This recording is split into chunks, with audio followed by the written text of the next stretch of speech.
आइए हम प्रार्थना करते हैं। पिताजी, फिर एक बार यीशु के नाम से प्रभु जी हम आपके सम्मुख हर एक लोगों को लेकर आते हैं प्रभु, इनके मनों को, सोच को, विचारों को प्रभु जी हम आपके हाथों में समर्पण करते हैं प्रभु। हम प्रार्थना करते हैं जैसे ही प्रभु ये इन बातों को सीख रहे हैं, जान रहे हैं परमेश्वर कुछ बातों को प्रभु जी, हम यीशु के नाम से प्रार्थना करते हैं पवित्र आत्मा आप हर एक लोगों का मार्गदर्शन करें, आपकी सच्चाई को सुनने, जानने और प्रभु आपके सच्चाई में एस्टैब्लिश होने के लिए प्रभु जी प्रार्थना करते हैं। हर रुकावट, परेशानी, दिक्कती, समस्या, उलझन, परेशानी यीशु के नाम से छोड़कर चले जाए प्रभु। आपके लोग आपकी बातों को जानने पाए, आपकी बातों को समझने पाए और प्रभु जी आपके बातों में जड़ पकड़े, ऐसे हम प्रार्थना करते हैं प्रभु। यीशु के नाम से हर प्रकार की गलत शिक्षाओं को हम खंडित करते हैं प्रभु जी, हर एक गढ़ों को तोड़ते हैं और प्रभु हम प्रार्थना करते हैं कि आपका सच्चा वचन परमेश्वर इनके जीवन में परमेश्वर काम करे और प्रभु ये आपको अनुभव करे। आपने कृपा दया किया, धन्यवाद देते प्रभु जी। आगे के सारे समय को हम आपके हाथों में देते हैं, प्रार्थना यीशु के नाम से मांगते हैं, आमेन आमेन आमेन। सो मैं आपसे कहना चाहूँगा कि आप जैसे जैसे चीज़ों को सुन रहे हैं, सीख रहे हैं और जो भी बातें आपको समझ में नहीं आ रही है, आप क्या कर सकते हैं, आप कमेंट बॉक्स में आप अपने सवाल को लिख सकते हैं ताकि हम आपके सवाल को पढ़कर हम आपको जवाब दे पाए। आज बहुत ही विशेष चीज़ के बारे में हम सीखने पर हैं और वो है कि क्या मसीह लोग समृद्ध या धनवान होना चाहिए। क्या मसीह लोग समृद्ध और धनवान होना चाहिए।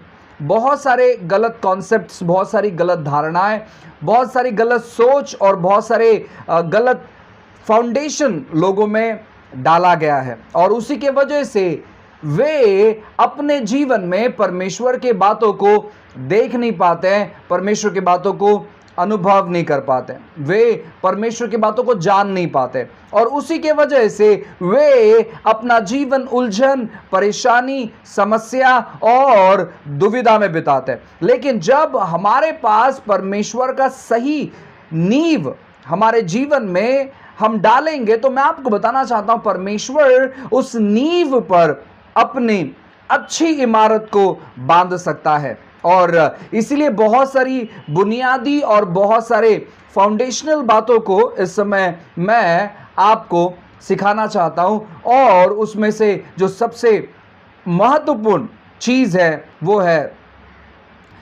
पैसा। हाँ प्रियो, वो है पैसा।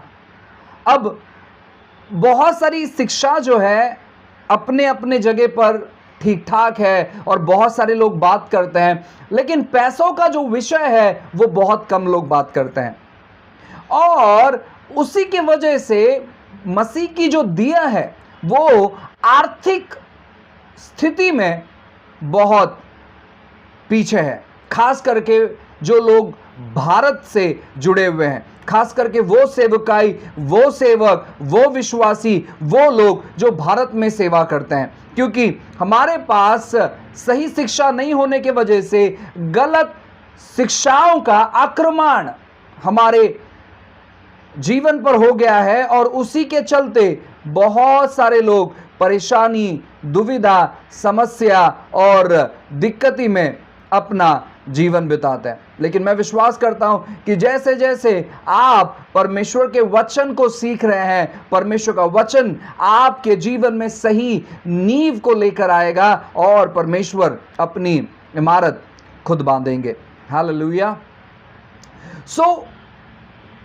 जैसे मैंने आपको सवाल किया था कि क्या मसीह लोग समृद्धि, धनवान होना चाहिए, और ये सवाल मेरा नहीं है लेकिन बहुत सारे लोगों का है, क्योंकि बहुत सारे लोग कहते हैं कि देखो पौलुस गरीब था और अगर हम समृद्धित हो जाए तो हम सेवा नहीं कर सकते, अगर हम समृद्धित हो जाए तो हम अपने लिए जीवन बिताएंगे और जब हम समृद्धित हो जाए तो हम आरामदायक जीवन बिताते हैं, हम सेवा के काम के लिए आगे नहीं बढ़ते हैं, हम सेवा नहीं कर सकते या सेवा करने का मन नहीं करता है। और भी ऐसे कई प्रकार की धारणाएं हैं जो लोग सोचते हैं, ये उनकी धारणाएं हैं।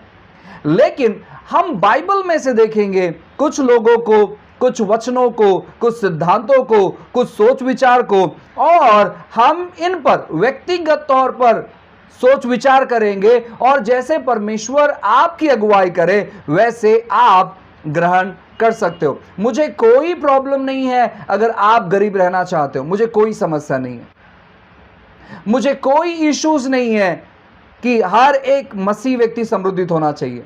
आपके ऊपर डिपेंड है, आपके ऊपर निर्भर है। आपके सामने हम कुछ चीजों को रखेंगे, आपको तय करना है कि आप कौन से चीजों को अनुभव करना चाहते हो। सबसे पहला व्यक्ति वो था आदम। जब आप उत्पत्ति की किताब 1:26 में पढ़ोगे तो बाइबल कहता है कि परमेश्वर ने अपने स्वरूप के अनुसार अपनी समानता में उसने आदम को बनाया। और ठीक उसी प्रकार जब आप उत्पत्ति की किताब अध्याय 2 वचन 10 से 13 तक जब आप पढ़ोगे तो वहां पर लिखा गया है कि परमेश्वर ने और भी बहुत सारे चीजों को बनाया था, जहां पर मोती मिलता था, जहां पर सोना मिलता था, और मैं आपको कहना चाहता हूं ना, जहां पर महंगी महंगी चीजें मिलती थी। इतना सारा नदी परमेश्वर ने आदम के नाम पर कर दिया था, इतना सारा जगह परमेश्वर ने आदम के नाम पर कर दिया था, इतना सारा पेड़ पौधा परमेश्वर ने आदम के नाम पर कर दिया था। तो क्या वो गरीब व्यक्ति है? ये सवाल आप अपने आप से पूछें, क्योंकि बहुत सारे लोग कहते हैं कि गरीबी जो है ये परमेश्वर की ओर से आशीष है। लेकिन मैं आपको बताना चाहता हूं, गरीबी ये प्रभु की ओर से आशीष नहीं है, गरीबी ये प्रभु की ओर से श्राप है।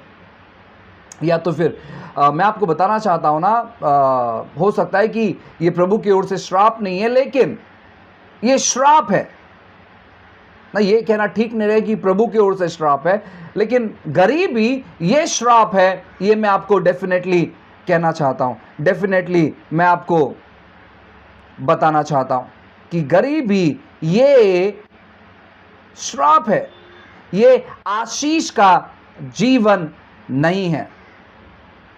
पॉवर्टी इज कर्स, ठीक है। सो क्योंकि आदम गरीब नहीं था। और फिर हम बात करते हैं नूह की या नोहा की। उत्पत्ति के 7वें अध्याय में जब आप नूह के बारे में पढ़ाई करोगे, मैं आपको बताना चाहता हूं ना, बाइबल कहता है कि परमेश्वर ने नूह से बात की और नूह से कहा एक जहाज बनाने के लिए, और वो भी कोई छोटा मोटा जहाज नहीं, बड़ा जहाज जिसमें हर प्रकार के जानवर आने चाहिए। और इतना बड़ा जहाज नूह ने बनाया। मैं आपको बताना चाहता हूं ना कि वो जहाज जो नूह ने बनाया था, कम से कम मुझे लगता है कि लगभग 5 करोड़, आज के हिसाब से अगर हम बात करें तो कम से कम 5 करोड़ से भी ज्यादा कीमती होगा, या ज्यादा भी हो सकता है। मैं कम से कम की बात कर रहा हूं, क्योंकि मैं एक दिन एक जगह पर गया था जहां पर एक किनारे पर गया था, एक समंदर के किनारे पर गया था जहां पर लोग जहाज बना रहे थे। सो मैं बस ऐसे ही गया और अचानक मेरे मन में आया कि मैं उस व्यक्ति से पूछूं, जो व्यक्ति जहाज बना रहा था, कि जहाज बनाने के लिए कितना खर्चा आता है। तो उसने क्या कहा मालूम है? उसने कहा कि 50 लाख रुपए। और वो जहाज लगभग उसमें कंजेस्टेड तौर पे 40-50 लोगों को हम बिठा सकते हैं, इतना ही बड़ा जहाज था। और उसका कीमत कितना था? लगभग 50 लाख रुपया। मैंने कहा कि इतना ज़्यादा? उसने कहा हाँ, क्योंकि उसने बहुत सारी चीज़ें फिर कही, तो मुझे पता चला कि नूह ने जो जहाज बनाई होगी वो कितना कॉस्टली होगा, कितना कॉस्टली होगा। आप अनुमान लगा कर देखो। फिर जब आप उत्पत्ति की 13वें अध्याय में आते हैं तो वहां पर अब्राहम के बारे में जिक्र किया गया कि अब्राहम किस प्रकार भेड़ बकरी गाय बैल और सोने रुपए का बड़ा धनी था। सो वो समृद्धित व्यक्ति था, वो गरीब व्यक्ति बिल्कुल नहीं था। और भी उसके आगे जब आप उनके संतानों के बारे में पढ़ोगे, इसहाक के बारे में पढ़ोगे, याकूब के बारे में पढ़ोगे, और जब आप आगे आगे आओगे तो आप देख पाओगे कि कोई भी उनमें से गरीब नहीं था। यूसुफ गरीब नहीं था, दाऊद गरीब नहीं था। सो जब आप इन लोगों के बारे में पढ़ाई करोगे तो ये लोग बिल्कुल भी गरीब नहीं थे, ये लोग बिल्कुल भी गरीब नहीं थे, ये लोग समृद्धि थे। ये लोग समृद्धि थे।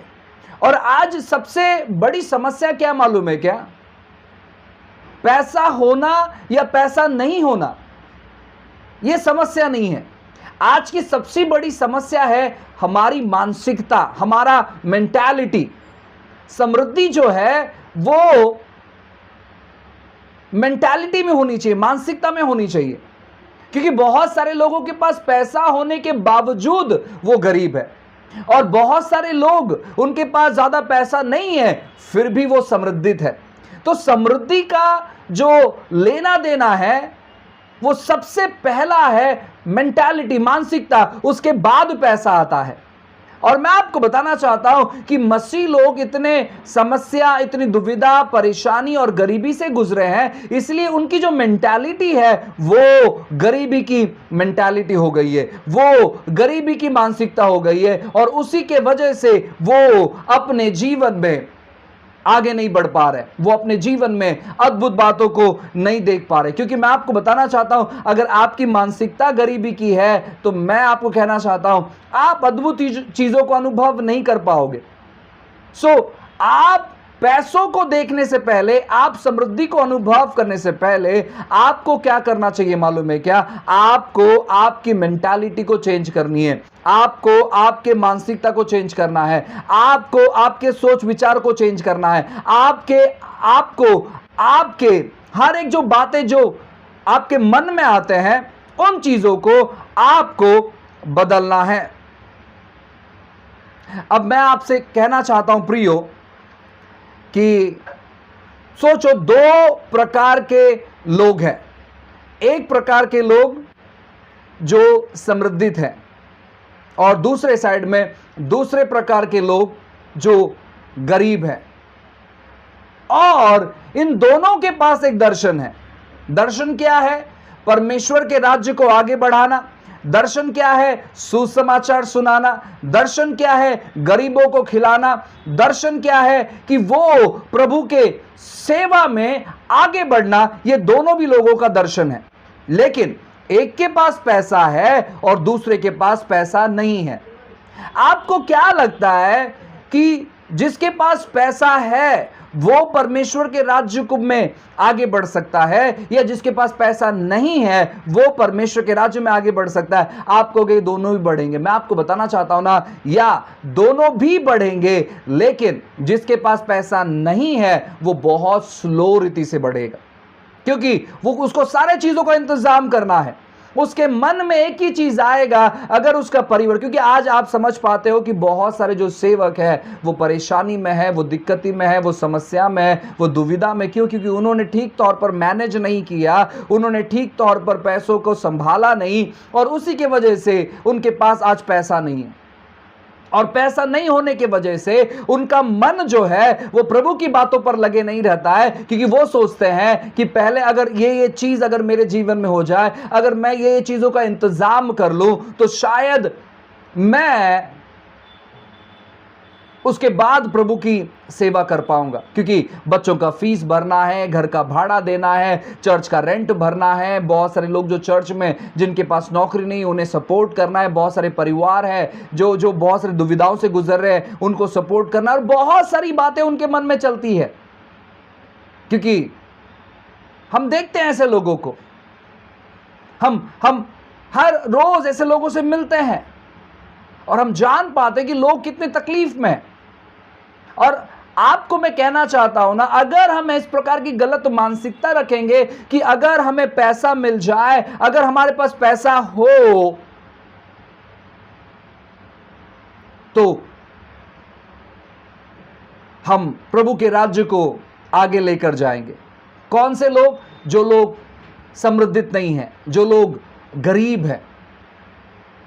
ये लोग ऐसे सोचते हैं कि बस हमें पैसा मिल जाए और हम उन चीजों को आगे लेकर जाएंगे या प्रभु के राज्य को आगे बढ़ाएंगे। लेकिन जिनके पास पैसा है वो ऐसे नहीं सोचते, क्योंकि ऑलरेडी उनके पास पैसा है। उनका पूरा फोकस जो है वो प्रभु के काम पर रहता है। ठीक है, अब मैंने कहा कि दो प्रकार के लोग, एक प्रकार वो लोग हैं जो समृद्धित है और दूसरे प्रकार के वो लोग हैं जो गरीब है।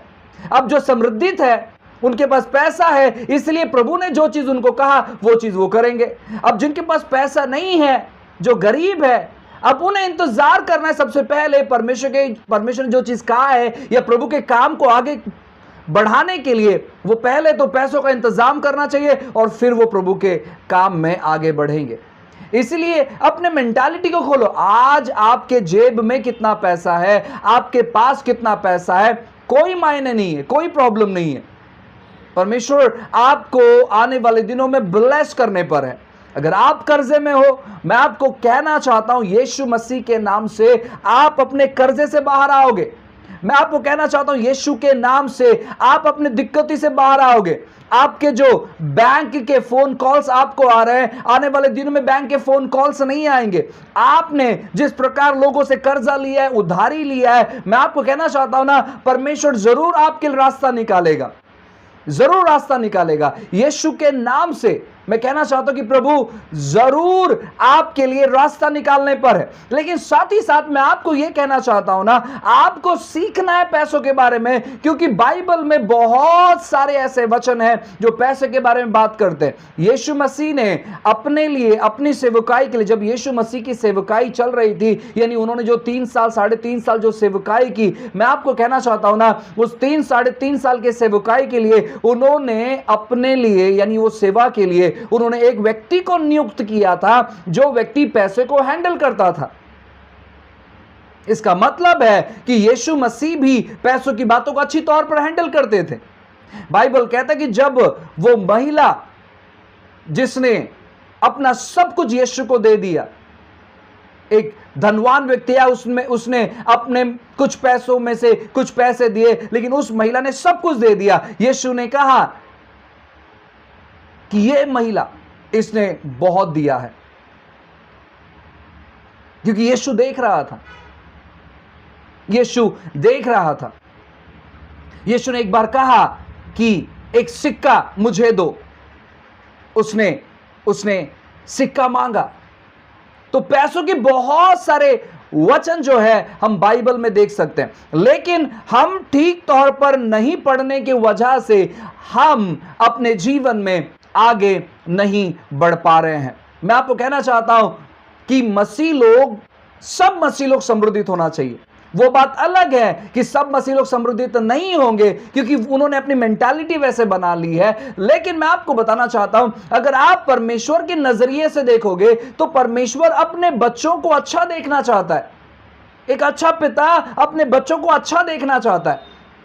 अगर आप पिता है या मां है, तो क्या आप अपने बच्चों को देखना चाहोगे कि आपके बच्चे किसी के पास जाकर मांगते हो अपनी रोज की रोटी,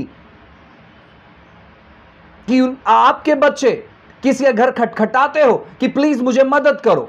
आपको अच्छा नहीं लगेगा उन चीजों को देखकर। तो आपके पिता को कैसे अच्छा लगेगा आपके जीवन के चीजों को देखकर, जो आप हालातों से गुजर रहे हो, जो परेशानियों से गुजर रहे हो, जो दिक्कतियों से गुजर रहे हो, जो उलझनों से गुजर रहे हो, जो कर्जा से गुजर रहे हो, आपके पिता को कैसे अच्छा लगेगा? आपके पिता को क्या भाता है जब आप समृद्धित होते हो? ठीक है, अब आपको समृद्धित क्यों होना है मालूम है क्या? उस समृद्धि का इस्तेमाल करने के लिए परमेश्वर के राज्य में। अब मैं ये नहीं कहना चाहता कि आपको समृद्धित इसलिए होना है ताकि आज आपके पास जो 1 RK है, फिर अगले साल आपके पास 1 BHK हो जाना चाहिए, जिसके पास 1 BHK है उसके पास 2 BHK हो जाना चाहिए, जिसके पास 2 BHK है उसके पास 3 BHK हो जाना चाहिए, जिसके पास 3 BHK है उसके पास बंगलो आ जाना चाहिए। मैं ये नहीं कहना चाह रहा हूं, ये आपके ऊपर डिपेंड है। लेकिन मैं आपको यह बताना चाहता हूं कि आपको समृद्धित इसलिए होना है ताकि आप परमेश्वर के राज्य को अद्भुत तौर पर आगे बढ़ा पाओ। परमेश्वर के राज्य को आप अद्भुत तौर पर आगे बढ़ा पाओ। आज सोचकर देखिए प्रियो कि अगर आपकी कलीसिया में अनाउंसमेंट होता है, क्या अनाउंसमेंट होता है? कि हम एक प्रोजेक्ट करने पर है, और वो प्रोजेक्ट क्या रहेगा कि हमारे चर्च से 10 लोग तैयार हैं जो परमेश्वर के वचन को अच्छे तौर पर प्रचार करना जानते हैं, जो सोल विनिंग करना जानते हैं, जो आत्मा जीतना जानते हैं। जिनको सेवा का बोझ है, हम ऐसे 10 लोगों को इस साल में हम सेवा के लिए भेजने पर है। और हम इन 10 लोगों को 10-10 हजार रुपए सपोर्ट करने पर है, मदद करने पर है। और हम चाहते हैं कि आप जो लोग हमें सुन रहे हैं, आप अपना बेस्ट ऑफरिंग आप बोएं, ताकि हम इन 10 लोगों को 10-10 हजार कर मदद कर पाए। अब आपको मालूम है, जब इस प्रकार का अनाउंसमेंट होगा तो बहुत सारे लोग जो है ना, वो आगे आ जाएंगे देने के लिए, राइट। बहुत सारे लोग वो कहेंगे, पास्टर 10 लोग क्या, मैं अकेला ही हर महीना 1 लाख रुपए दे दूंगा। नहीं होता है, ऐसा नहीं होता है। आप खुद सोचें, इस समय जब आप मुझे सुन रहे हैं, सच्चे मन से आप बताएं कि आपने ऐसे कितने लोगों को भेजा है सेवा के लिए। आपके अंदर आस तो बहुत है, आपके अंदर सोच तो बहुत है, आपने काफी बार प्रार्थना भी किया होगा, लेकिन आर्थिक स्थिति ठीक नहीं होने की वजह से आप लोगों को कहते हो कि हम प्रार्थना कर रहे हैं आपके लिए, आर्थिक स्थिति ठीक नहीं होने की वजह से। और फिर अगर आप गरीबी की मेंटालिटी रखोगे, ये सोचते हुए, ये कहते हुए कि समृद्धि परमेश्वर की ओर से नहीं है, गरीबी परमेश्वर की ओर से है, तो आप भेजोगे कैसे? आप लोगों को मदद कैसे करोगे? लोगों को सपोर्ट कैसे करोगे? मैं आपके अंदर से गलतफहमी ये हटाना चाहता हूं। ये मत सोचे आप कि यीशु मसीह ने अपने चेलों से कहा, अपने लिए कुछ भी मत लेकर जाना, और मजदूर को अपनी मजदूरी मिलनी चाहिए। बहुत सारे लोग ऐसे कुछ भी उटपटांग स्क्रिप्चर निकालते हैं और वो स्टडी नहीं करते हैं, वो सोचते नहीं हैं, वो कुछ भी बातें करते हैं, और उसी के वजह से आज दिक्कतें और परेशानी है। मैं आपको कहना चाहता हूं ना, आपको प्रॉपर बाइबल स्टडी की जरूरत है, आपको प्रॉपरली सीखने की जरूरत है पैसों के बारे में। जब तक आप पैसों के बारे में ठीक तौर पर सीखोगे नहीं, तब तक आप पैसों को ठीक तौर पर हैंडल नहीं करोगे, और जब तक आप पैसों को ठीक तौर पर हैंडल नहीं करोगे, तब तक आप पैसों का इस्तेमाल नहीं कर पाओगे जिस प्रकार परमेश्वर चाहते हैं कि आप पैसों का इस्तेमाल करें। आपको ठीक तौर पर पैसों का इस्तेमाल करना है, और पैसों का इस्तेमाल करने के लिए आपको पैसों के बारे में सीखना है, आपको पैसों के बारे में सीखना है। निर्गमन की किताब अध्याय 11 जब आप पढ़ोगे प्रियो, वहां पर परमेश्वर अपने दास मूसा से कहता है कि मूसा, तू इजराइल लोगों को कह कि मेरे जो लोग हैं वो अपने अपने पड़ोसी से सोना चांदी के गहने मांग ले। और आपको मालूम है कि जब मूसा लोगों से कहता है कि सोने चांदी के गहने मांगने के लिए, अध्याय 12 में आप पढ़ोगे तो बाइबल कहता है कि लोगों ने सोने चांदी के गहने मांगे। अध्याय 12 में लिखा है कि लोगों ने सोने चांदी के गहने मांगे। और जब आप उन चीज़ों के बारे में आप सोचोगे तो ये थोड़ा सा अजीब आपको लगेगा। मैं जब पढ़ रहा था मुझे अजीब लगा, मालूम है क्यों? अजीब इसलिए लगा क्योंकि उनको आज़ादी की ज़रूरत थी, उनको फ्रीडम की ज़रूरत थी। वो लगभग 400 साल से गुलामी में थे। परमेश्वर ने मूसा को क्यों भेजा था मालूम है? उनको गुलामी से, उनके बंधुआई से बाहर निकालने के लिए, उनके गुलामी से बाहर निकालने के लिए, उनके स्लेवरी से बाहर निकालने के लिए। लेकिन यहां पर मूसा क्या कर रहा है मालूम है? परमेश्वर मूसा से कह रहे कि मूसा, अब बाहर निकलने से पहले तू क्या कर, मेरी जो प्रजा है, मेरे जो लोग हैं, उनसे कहे कि तुम अपने अपने अड़ोस पड़ोस के जो लोग हैं, यानी जो मिस्री लोग हैं, उनसे सोने चांदी के गहने मांगो। अब यहां पर मैं उन लोगों के लिए सवाल करना चाहता हूं जो लोग ये कहते हैं कि गरीबी प्रभु की ओर से है। भाई मुझे आप ये बताइए, क्यों परमेश्वर ने यहां पर मूसा से कहा कि मूसा, तू मेरी प्रजा को या मेरे लोगों को तू कहे कि वे अपने पड़ोसी से सोने चांदी के गहने मांगे? क्यों कहा? और जब मूसा ने इजराइल लोगों से कहा कि परमेश्वर ने ऐसे कहा है, तो इजराइल लोगों ने क्या किया मालूम है? उन्होंने कहा, वाह, प्रेज द लॉर्ड, वो गए 12वें अध्याय में ऐसे लिखा है, जब आप वचन 35 से पढ़ोगे, लिखा है वहां पर कि वो गए। बाइबल में लिखा है, इजराइलियों ने मूसा के कहने के अनुसार मिस्रियों से सोने चांदी के गहने और वस्त्र मांग लिए। वाह, सोने चांदी के गहने और वस्त्र मांग लिए।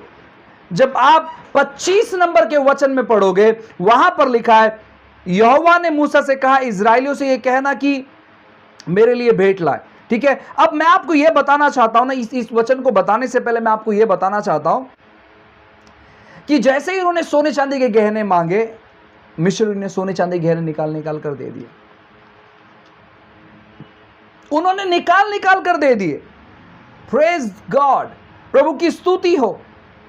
अब आप सोच विचार कर देखिए कि वे बंधन में थे, उनको छुटकारा चाहिए था, और परमेश्वर सोने चांदी मांगने के लिए कह रहे हैं। बाइबल में लिखा है एक बहुत खूबसूरत वचन, नीति वचन किताब 10:22 में ऐसे लिखा है, धन यहोवा के आशीष से मिलता है और वो उसके साथ दुख नहीं मिलाता। धन यहोवा के आशीष से मिलता है और वो उसके साथ दुख नहीं मिलाता। धन यहोवा के